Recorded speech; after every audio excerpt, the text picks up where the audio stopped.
Correction అండి.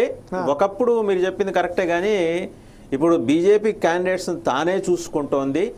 చంద్రబాబు నాయుడు గారు వేలు కానీ ఇంక ఇతరత్ర పదార్థాలు కానీ అందులో పెట్టద్దని చెప్పింది. ఇక్కడ స్పష్టంగా చెప్పింది. మీరు వేలు పెట్టడానికి వీల్లేదు, మీ పారాచూట్లని మేము దింపబోము అని చెప్పింది.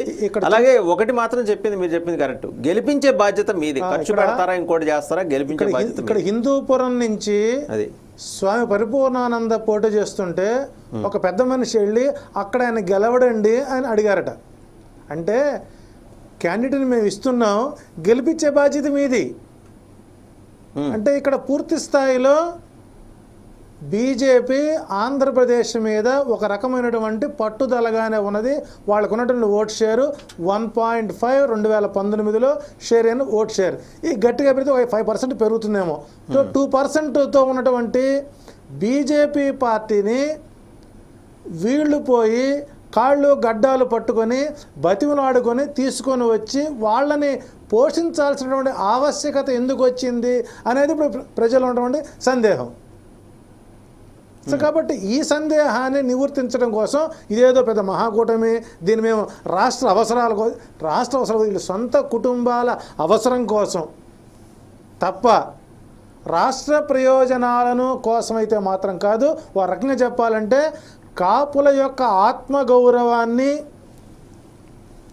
తెలుగు జాతి యొక్క ఆత్మగౌరవాన్ని ఢిల్లీలో నడ్డా కాళ్ళు దగ్గర పెట్టినటువంటి సందర్భం కనపడుతుంది. ఇక్కడ మనం మోడీ గారిని పూర్తి స్థాయిలో అనడానికి విమర్శించే స్థాయి మనది కాదు. పాపం ఆయనకేం తెలియదు, ఆయన ఏదో ఆయన ప్రచారం ఏంటో, ఆయన వ్యవహారం ఏంటో, పాలన ఒకటే. ఇక్కడ దిగువ స్థాయిలో ఉన్నటువంటి నాయకులు సహజంగా తెలుగుదేశం పార్టీ కానీ ఇంకో పార్టీ కానీ ఆంబోతులకి ఆవులు తోలేటువంటి సాంప్రదాయం ఉంది. మరి ఏ ప్రయోజనాల కోసం ఎన్ని ఆవులు తోలారో మనకు తెలియదు. సో కాబట్టి ఇక్కడ నడ్డా గారి సమక్షంలో జరిగినటువంటి ఈ చర్చలో పూర్తి స్థాయిలో ఆంధ్రప్రదేశ్లో తెలుగుదేశం పార్టీని పూర్తి స్థాయిలో నేలమట్టం చేయడానికే బీజేపీ వేసినటువంటి ఒక పెద్ద ప్లాన్ని చంద్రబాబు నాయుడు గమనించకపోవడం ఆయన యొక్క వయసు తీర్చి వచ్చినటువంటి అజ్ఞానం అనుకోవచ్చు.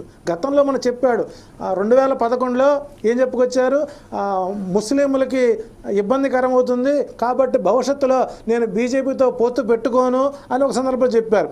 ఇట్లా ఆయన ప్రతిసారి పొత్తు పెట్టుకోవడం, కొంతకాలం కాపురం చేయడం, కొంతకాలం విడిపోవడం, మళ్ళీ ఏదో అవకాశం. రేపు పొద్దునే ఉంటారు పవన్ కళ్యాణ్ మాట నమ్ముకొని ఈ రాష్ట్ర మొత్తాన్ని పాడు చేసుకున్నాం, మళ్ళీ భవిష్యత్తులో నేను బీజేపీతో కానీ జనసేనతో కానీ పొత్తు పెట్టుకోను, ఇటువంటి తప్పు మళ్ళీ చేయనని చెబుతారు. సో కాబట్టి తప్పు చేసేది ఆయనే, తప్పు చేయించేది ఆయనే, తప్పు మాట్లాడేది ఆయనే.